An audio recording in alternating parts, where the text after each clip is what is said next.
Me abandonó por la amante. Ella se paseaba por todo el barrio presumiendo del casamiento de lujo que preparaban.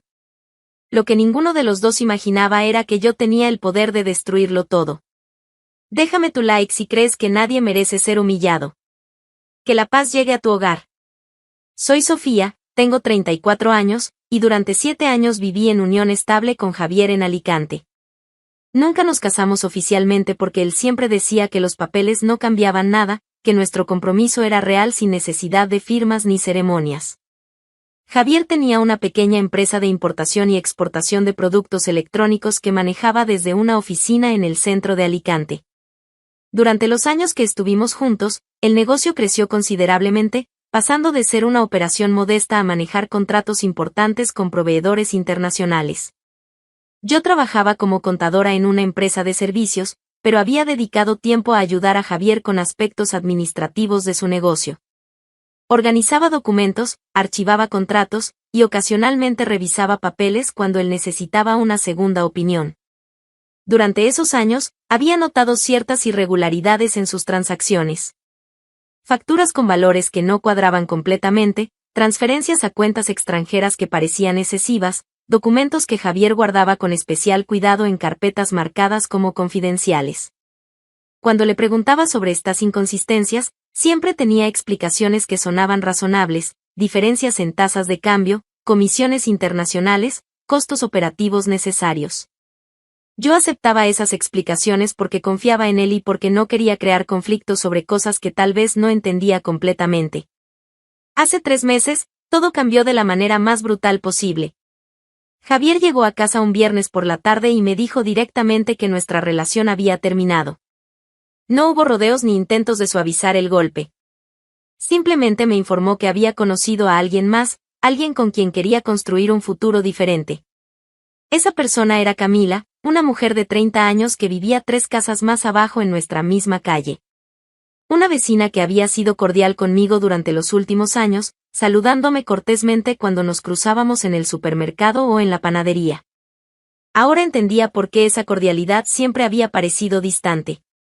Había estado siendo la amante de mi pareja mientras me sonreía en los encuentros casuales del barrio. Javier me explicó que la casa donde vivíamos estaba a su nombre, comprada antes de que comenzáramos nuestra relación, así que legalmente no tenía ningún derecho sobre ella. Me dio 2 semanas para encontrar otro lugar y mudarme. 2 semanas. 7 años de vida en común reducidos a 14 días de plazo para desaparecer. No hubo conversaciones largas sobre lo que había salido mal. No hubo intentos de explicar cómo había comenzado la relación con la amante. Solo la instrucción fría y directa de que necesitaba irme lo antes posible. La humillación de ser reemplazada por alguien del mismo barrio fue devastadora. Pero lo que vino después fue aún peor. Camila no mostró ninguna discreción sobre su nueva relación con Javier. Al contrario, parecía disfrutar activamente de exhibir su triunfo por todo el barrio. La veía paseando del brazo de Javier por las mismas calles donde yo había caminado con él durante 7 años. La escuchaba riendo fuerte en conversaciones con otras vecinas sobre sus planes futuros. La observaba luciendo joyas caras que claramente Javier le había regalado. Pero lo que realmente me destrozó fue cuando comenzaron a circular rumores sobre una boda. Camila había empezado a contarles a todas las vecinas sobre el casamiento de lujo que Javier estaba organizando para dentro de 3 meses. Hablaba de una celebración en un lugar exclusivo de la costa, de un vestido de diseñador que había encargado especialmente desde Barcelona, de una lista de invitados que incluía a empresarios importantes de Alicante. Cada detalle que la amante compartía era una bofetada adicional. No solo me había reemplazado, sino que estaba recibiendo exactamente lo que yo nunca había tenido durante 7 años, un compromiso público y formal. Durante las 2 semanas que tardé en encontrar apartamento y mudarme, escuchaba constantemente fragmentos de conversaciones sobre la boda perfecta de Camila. Las vecinas hablaban en la panadería, en el mercado, en las calles. Sobre el vestido que la amante había encargado y que supuestamente le había costado más de 5.000 euros. Sobre la música en vivo que iban a contratar para toda la recepción. Sobre el coche nuevo que Javier le había regalado como regalo de compromiso. ¿Supiste del casamiento? Va a ser en un lugar increíble de la costa. Escuché que Javier está gastando una fortuna en esa boda. Camila tiene tanta suerte de haber encontrado un hombre tan exitoso y generoso. Cada conversación que escuchaba era un recordatorio de que Javier nunca había querido darme ese nivel de compromiso a mí, pero lo estaba dando generosamente a la amante que me había reemplazado. Una tarde, mientras cargaba cajas hacia mi coche durante la mudanza, Camila pasó caminando con dos amigas. Se detuvo justo frente a mi casa, claramente sabiendo que yo estaba ahí, y comenzó a hablar lo suficientemente alto para que yo escuchara cada palabra. Les contaba a sus amigas que Javier le había confesado que nunca había estado tan seguro de querer casarse con alguien. Que con la anterior nunca había sentido esa necesidad de formalizar nada. La anterior. Así me llamaba. Como si 7 años de mi vida pudieran resumirse en esas 2 palabras despectivas. Sus amigas hicieron comentarios entusiastas sobre lo romántico que era todo, sobre qué suerte tenía Camila de haber encontrado un hombre tan exitoso que estaba dispuesto a darle la boda de sus sueños. La amante me miró directamente por un segundo, con una sonrisa que no tenía nada de amistosa, y después continuó caminando mientras seguía describiendo los arreglos florales que había seleccionado para decorar el lugar de la celebración. El mensaje era completamente claro, ella había ganado. Había conseguido no solo al hombre, sino también el compromiso, la boda, el futuro que yo había esperado sin recibirlo nunca. Terminé de mudarme a un apartamento pequeño al otro lado de la ciudad. Un lugar modesto en un barrio más económico, con una habitación, cocina integrada, y un baño que necesitaba reparaciones. Muy diferente de la casa espaciosa con jardín donde había vivido con Javier. Durante las primeras semanas en mi nuevo apartamento, procesé no solo la pérdida de la relación, sino la humillación pública que la amante parecía disfrutar infligiendo con cada oportunidad que tenía. Mi rutina diaria se había convertido en un ejercicio de evitar ciertos lugares para no encontrarme con conocidas que inevitablemente querían hablar sobre la boda de Camila. Pero era imposible escapar completamente de los comentarios. Cada vez que tenía que regresar al barrio antiguo para alguna diligencia inevitable, escuchaba más detalles sobre la celebración que se acercaba. Los preparativos se habían convertido en el tema principal de conversación entre las vecinas, y la amante alimentaba constantemente esa atención con nueva información. Las vecinas comentaban sobre el fotógrafo profesional que habían contratado, sobre el menú gourmet que servirían durante la recepción, sobre la suite nupcial que Javier había reservado en un hotel de lujo para la noche de bodas. Cada nuevo detalle que escuchaba reforzaba la humillación. Javier, que siempre me había dicho que los gastos grandes debían ser cuidadosamente planificados, estaba gastando sin límites en darle a su amante la boda más espectacular posible. Durante esas semanas de dolor y rabia creciente, algo comenzó a cambiar en mi interior. La tristeza inicial se transformó en algo más frío y calculado. Comencé a recordar cosas que había visto durante los años que ayudé a Javier con su negocio. Recordaba documentos guardados con excesivo cuidado en su oficina privada. Facturas donde los valores declarados no coincidían con las cantidades reales. Contratos con empresas que parecían existir solo en papel. Transferencias bancarias a cuentas extranjeras que claramente servían para evadir impuestos. Durante 7 años, Javier había estado operando en una zona gris entre negocios legales y actividades completamente ilegales. Y yo sabía exactamente dónde guardaba las pruebas de todo eso, en un archivador en su despacho de la empresa, en carpetas que yo misma había ayudado a organizar. Una noche, mientras escuchaba por enésima vez a mis nuevas vecinas comentar sobre la boda lujosa de Camila, tomé una decisión que cambiaría todo. Si Javier y su amante querían humillarme públicamente, alardeando por todo el barrio sobre su amor perfecto y su boda de ensueño, yo iba a asegurarme de que esa celebración nunca sucediera. Y tenía exactamente las herramientas necesarias para lograrlo. Después de tomar la decisión de actuar, pasé varios días planificando cómo conseguir acceso a los documentos de Javier sin levantar sospechas. La oficina de su empresa quedaba en un edificio comercial del centro de Alicante, en el 3er piso. Yo conocía perfectamente el lugar después de años de visitarlo regularmente para ayudar con tareas administrativas. Sabía que Javier guardaba los documentos más comprometedores en un archivador metálico en su despacho privado, en carpetas que yo misma había organizado años atrás cuando lo ayudaba con la administración. También sabía que su rutina era completamente predecible, llegaba a las 9 de la mañana y generalmente salía alrededor de las 7 de la tarde. Durante la siguiente semana, Observé discretamente los patrones de movimiento alrededor del edificio. Caminaba por la zona a diferentes horas, fingiendo estar haciendo diligencias personales, mientras prestaba atención a quien entraba y salía del edificio. Descubrí que el personal de limpieza llegaba todos los jueves a las 8 de la noche, después de que la mayoría de las oficinas ya habían cerrado. También noté que el edificio no tenía vigilancia nocturna ni sistemas de seguridad evidentes en los pasillos comunes. El jueves de esa semana, me vestí con ropa discreta y oscura, y llegué al edificio exactamente a las 8:15 de la noche. El personal de limpieza ya estaba trabajando en los pisos inferiores, sus carritos de limpieza visibles en el segundo piso. Subí las escaleras evitando el ascensor, caminando con paso tranquilo como si tuviera todo el derecho de estar ahí. Cuando llegué al pasillo del tercer piso, encontré exactamente lo que había esperado, la puerta de la oficina de Javier estaba entreabierta.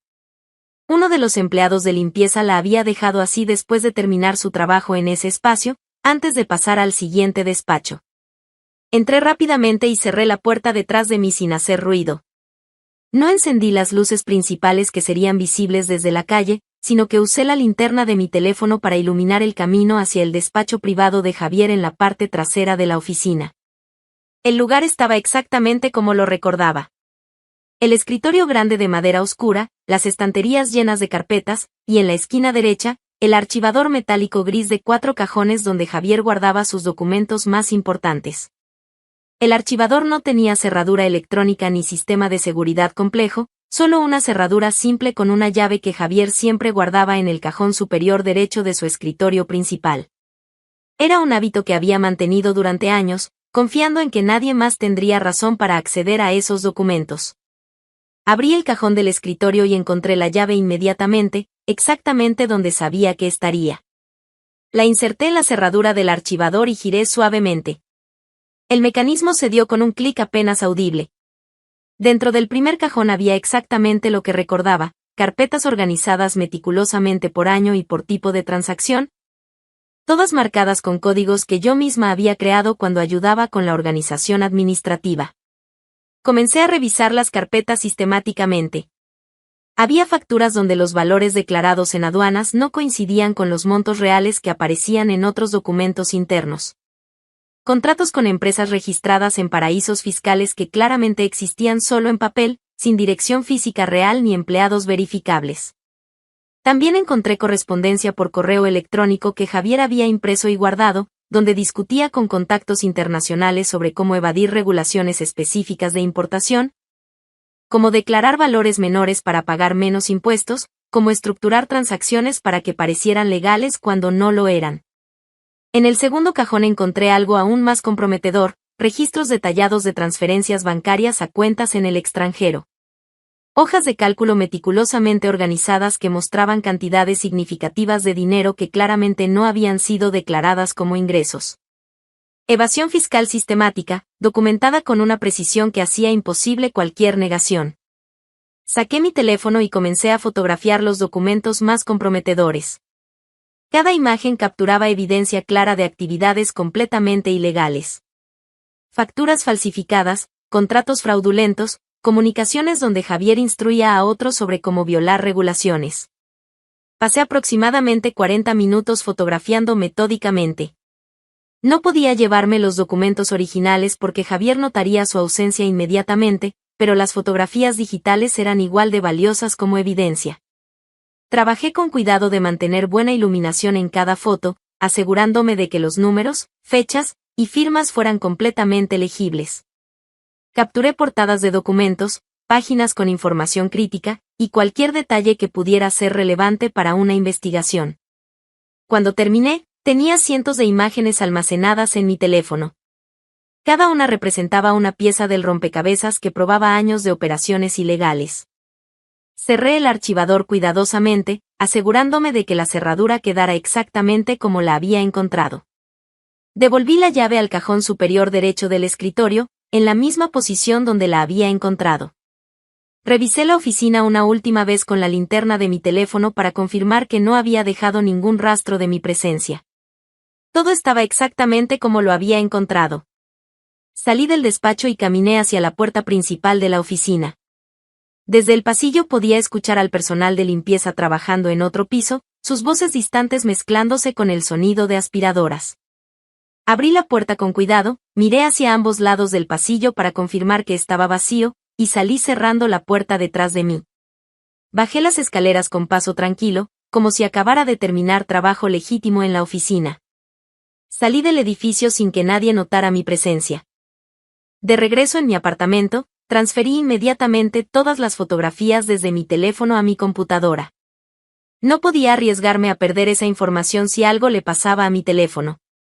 Pasé las siguientes horas organizando las imágenes en carpetas digitales por categoría: evasión fiscal, facturas falsificadas, empresas fantasma, transferencias no declaradas, comunicaciones sobre actividades ilegales. Cuando terminé, tenía un archivo digital completamente organizado con evidencia suficiente para destruir completamente el negocio de Javier y probablemente enviarlo a prisión. Durante los siguientes días, investigué exactamente a quién debía entregar esta información para causar el máximo impacto posible. La agencia tributaria era la opción obvia para los temas de evasión fiscal. Las cantidades no declaradas y las transferencias a cuentas extranjeras caían directamente bajo su jurisdicción. Pero también había violaciones claras de regulaciones de importación que interesarían a las autoridades aduaneras.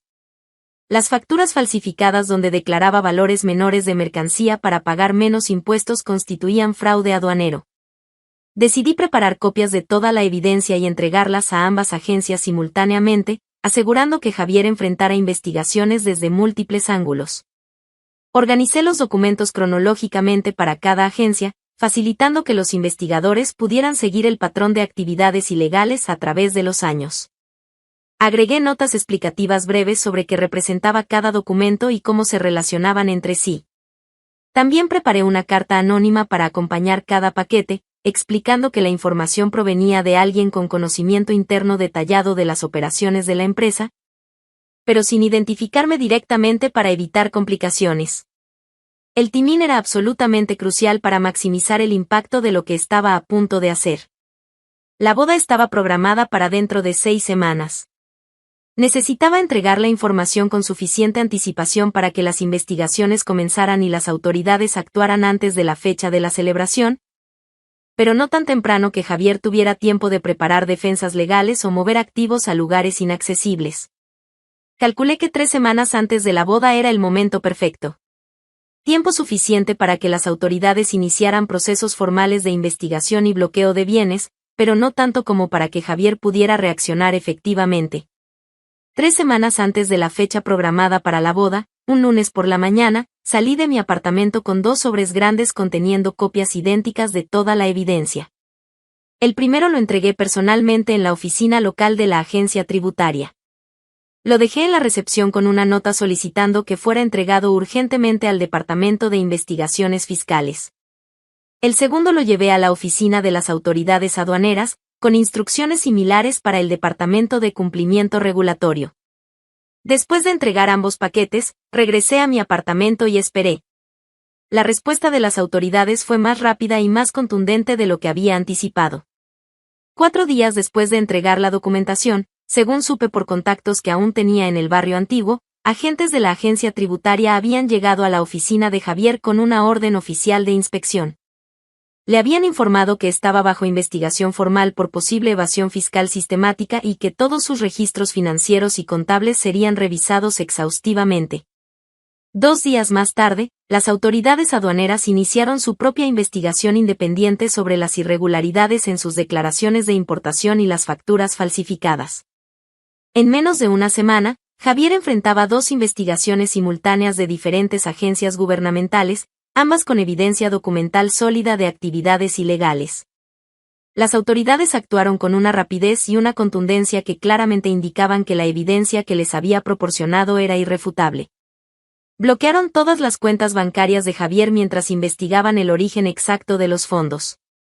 Congelaron todos los activos de su empresa hasta que pudieran determinar cuánto dinero había sido obtenido ilegalmente. Iniciaron procedimientos formales para embargar sus propiedades personales. Javier perdió acceso a todo su dinero prácticamente de un día para otro. Y la boda de lujo que había estado planeando con la amante estaba programada para dentro de exactamente 2 semanas. Según escuché por el barrio a través de vecinas que conocía, Javier había intentado desesperadamente explicarle a Camila que había un problema temporal con sus finanzas, que todo se resolvería pronto, que solo necesitaban posponer la celebración unas semanas hasta que las cosas se aclararan. Pero la amante, que había pasado meses enteros alardeando públicamente sobre cada detalle lujoso de su boda perfecta, no estaba dispuesta a aceptar ningún tipo de cancelación o reducción del evento. Las discusiones entre ellos se volvieron cada vez más frecuentes y más intensas. Los vecinos las escuchaban desde la calle, voces alzadas discutiendo sobre dinero, sobre compromisos, sobre promesas rotas. Finalmente, una semana antes de la fecha programada, Javier no tuvo más remedio que tomar la decisión que había estado desesperadamente evitando: cancelar completamente la boda. No tenía dinero para pagar el lugar exclusivo de la costa donde iba a realizarse la ceremonia. No podía cubrir los costos del vestido de diseñador que la amante había encargado desde Barcelona. No tenía manera de pagar al fotógrafo profesional, ni el menú gourmet, ni la música en vivo, ni ninguno de los detalles lujosos que Camila había estado presumiendo durante meses ante todo el barrio. La noticia de la cancelación se extendió por el barrio como fuego en papel seco. Las mismas vecinas que durante meses habían escuchado a la amante presumir sobre cada aspecto de su boda perfecta ahora comentaban sobre el escándalo con una mezcla de asombro genuino y satisfacción apenas disimulada. La humillación pública que siguió fue exactamente proporcional a la arrogancia con la que Camila había alardeado durante tanto tiempo. Las semanas siguientes fueron un espectáculo que superó todas mis expectativas. El barrio que había sido testigo de cómo la amante paseaba su supuesta victoria ahora presenciaba su caída con la misma intensidad con la que antes había celebrado sus planes de boda. Las conversaciones en la panadería, en el mercado, en las esquinas donde las vecinas se reunían, ya no giraban en torno al vestido de diseñador ni al lugar exclusivo de la costa. Ahora el tema central era el escándalo financiero de Javier y la cancelación vergonzosa de la celebración que Camila había prometido durante meses. Según me contaban conocidas que aún mantenía en el barrio antiguo, la amante había intentado salvar la situación organizando al menos una celebración modesta. Algo pequeño, íntimo, que permitiera formalizar la relación aunque fuera sin los lujos que había prometido públicamente. Pero Javier no tenía absolutamente nada. Sus cuentas permanecían bloqueadas mientras las investigaciones avanzaban. Su empresa estaba completamente paralizada con todos los activos congelados. La casa que tanto había presumido ahora enfrentaba un proceso de embargo. No había manera de organizar ningún tipo de celebración, ni siquiera la más simple. Los proveedores que la amante había contratado comenzaron a llamarla exigiendo pagos. El lugar de la costa donde iba a realizarse la ceremonia reclamaba el anticipo que nunca había sido pagado. El diseñador del vestido amenazaba con acciones legales si no recibía los 5.000 euros prometidos. Camila, que había alardeado durante meses sobre cada detalle lujoso, ahora tenía que enfrentar llamadas diarias de personas reclamando dinero que no existía. Las vecinas que antes la escuchaban con envidia ahora comentaban sobre el escándalo con una satisfacción apenas disimulada. La misma mujer que había paseado su supuesto triunfo por todo el barrio ahora era el centro de conversaciones llenas de juicios y críticas.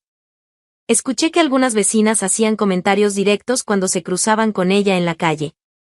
Preguntas aparentemente inocentes pero cargadas de malicia sobre cuándo finalmente iba a hacer la boda, o comentarios sobre qué lástima que las cosas hubieran salido tan diferentes de lo planeado. La humillación pública que Camila experimentaba era exactamente proporcional a la arrogancia con la que había tratado de humillarme a mí. Mientras tanto, las investigaciones contra Javier avanzaban con una eficiencia que evidenciaba lo sólida que era la evidencia que las autoridades habían recibido. La agencia tributaria había encontrado exactamente lo que les había proporcionado en las fotografías: años de evasión fiscal sistemática, transferencias no declaradas a cuentas extranjeras, registros meticulosos de actividades completamente ilegales. Las autoridades aduaneras habían confirmado las irregularidades en las declaraciones de importación.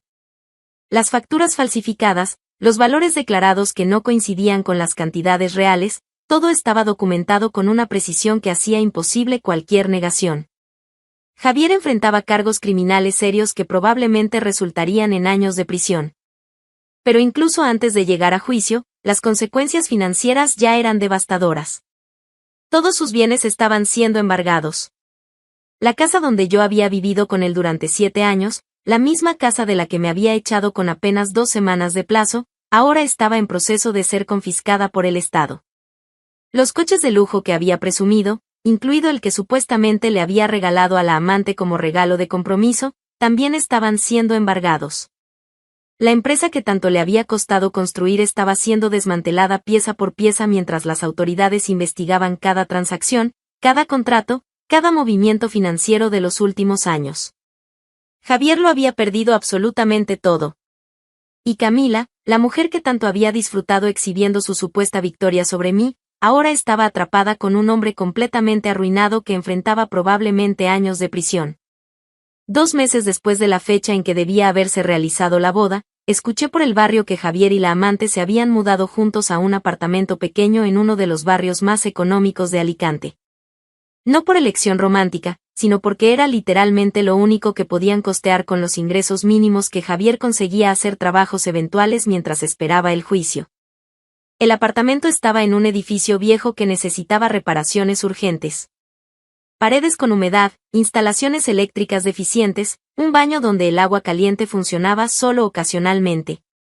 Muy diferente de la casa espaciosa con jardín donde la amante había imaginado construir su vida perfecta con mi expareja.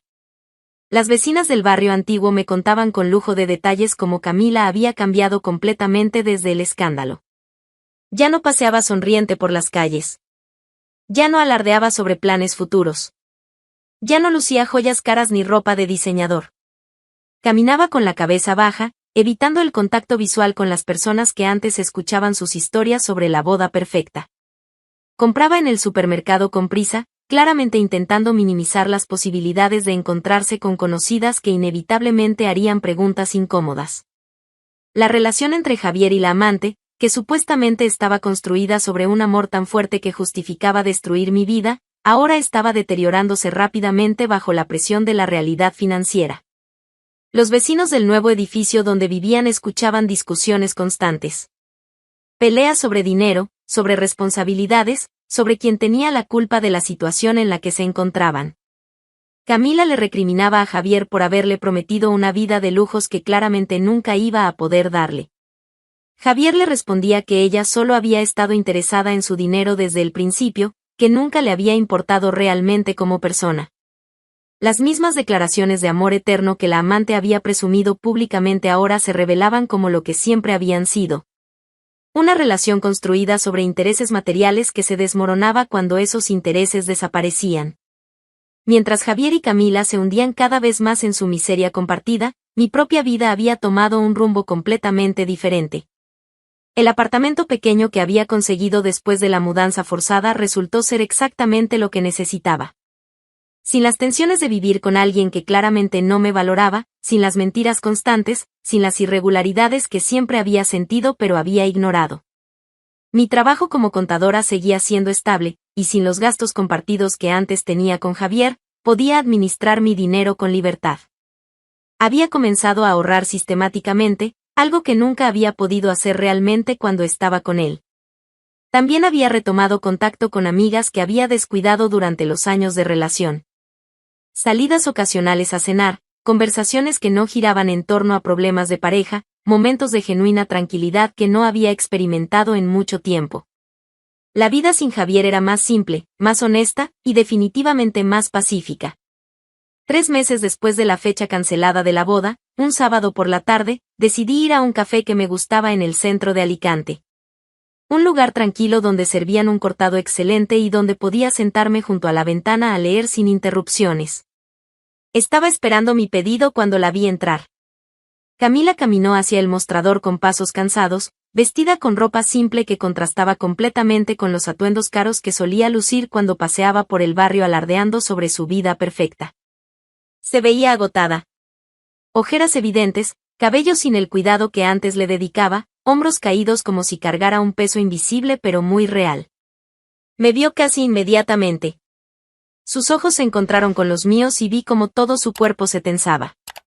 Claramente consideró la posibilidad de darse la vuelta y salir del café, evitar el encuentro que sabía sería incómodo. Pero ya era demasiado tarde.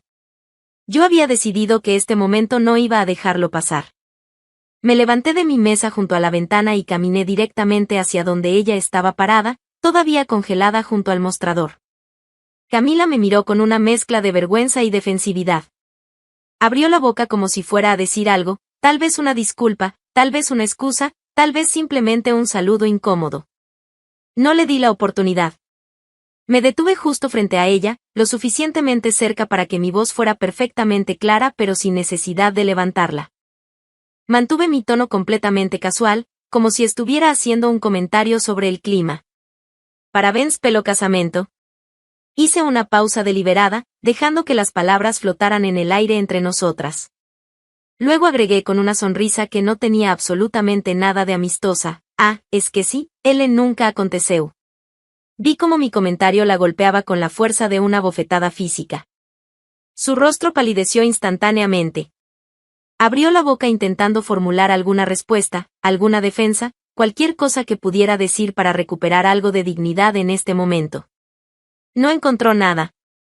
Sus labios se movieron sin emitir sonido. Sus ojos se llenaron de lágrimas que claramente estaba luchando por contener. Todo su cuerpo temblaba ligeramente con la humillación de escuchar en voz alta lo que todo el barrio ya sabía pero que nadie se había atrevido a decirle tan directamente. Mantuve mi sonrisa perfectamente fría mientras la observaba desmoronarse frente a mí. Este era el momento que había estado esperando sin siquiera saberlo. No había planeado este encuentro, pero ahora que estaba sucediendo, iba a saborearlo completamente. Camila finalmente bajó la mirada, incapaz de sostener el contacto visual. Sus hombros se hundieron aún más, si eso era posible. Parecía querer que la tierra la tragara, que cualquier cosa la sacara de este café donde acababa de ser confrontada con la realidad brutal de su situación. Disfruta tu vida perfecta con Javier, agregué con el mismo tono casual, como si le estuviera dando un consejo genuino. Escuché que el apartamento donde viven ahora tiene mucho carácter. Sabía exactamente lo que estaba haciendo. Sabía que cada palabra era un recordatorio doloroso de todo lo que había perdido, de todas las promesas rotas, de toda la humillación pública que había experimentado después de meses de alardear. La amante seguía sin poder articular ninguna respuesta. Las lágrimas finalmente comenzaron a rodar por sus mejillas, silenciosas pero completamente visibles. Me di la vuelta sin esperar ninguna reacción adicional. Regresé a mi mesa junto a la ventana, recogí mi bolso y mi libro, y caminé hacia la salida del café con la cabeza completamente en alto. Mientras pasaba junto a Camila, que seguía parada en el mismo lugar junto al mostrador, temblando ligeramente con lágrimas corriendo por su rostro, me sentí completamente en paz. No sentía rabia ni amargura. No sentía la necesidad de agregar más comentarios hirientes ni de prolongar su sufrimiento. Había dicho exactamente lo que necesitaba decir. Había visto exactamente la reacción que había esperado. Y ahora podía irme sabiendo que el círculo estaba completamente cerrado. Salí del café y caminé por las calles de Alicante bajo el sol de la tarde. Las mismas calles donde meses atrás había escuchado a vecinas comentar sobre la boda perfecta de la amante, sobre el vestido de diseñador, sobre el lugar exclusivo de la costa. Ahora esas mismas calles eran testigos de mi victoria silenciosa pero absoluta. Javier había perdido absolutamente todo, su negocio, su dinero, su casa, su reputación, y probablemente su libertad cuando finalmente llegara el juicio. Estaba viviendo en un apartamento deteriorado en un barrio económico, enfrentando años probables de prisión, atrapado en una relación que se desmoronaba bajo el peso de la realidad. Camila había pasado de presumir una boda de lujo a no tener ni siquiera una ceremonia simple.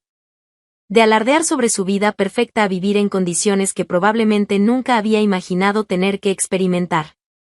De exhibir su supuesta victoria sobre mí a convertirse en el hazmerreír del barrio. Y yo, la mujer que habían intentado humillar y destruir, había salido completamente victoriosa. No necesitaba seguir vengándome. No necesitaba hacer más comentarios hirientes ni buscar más oportunidades de confrontación. La vida misma se había encargado de darles exactamente lo que merecían, y yo simplemente había sido el instrumento que puso todo en movimiento.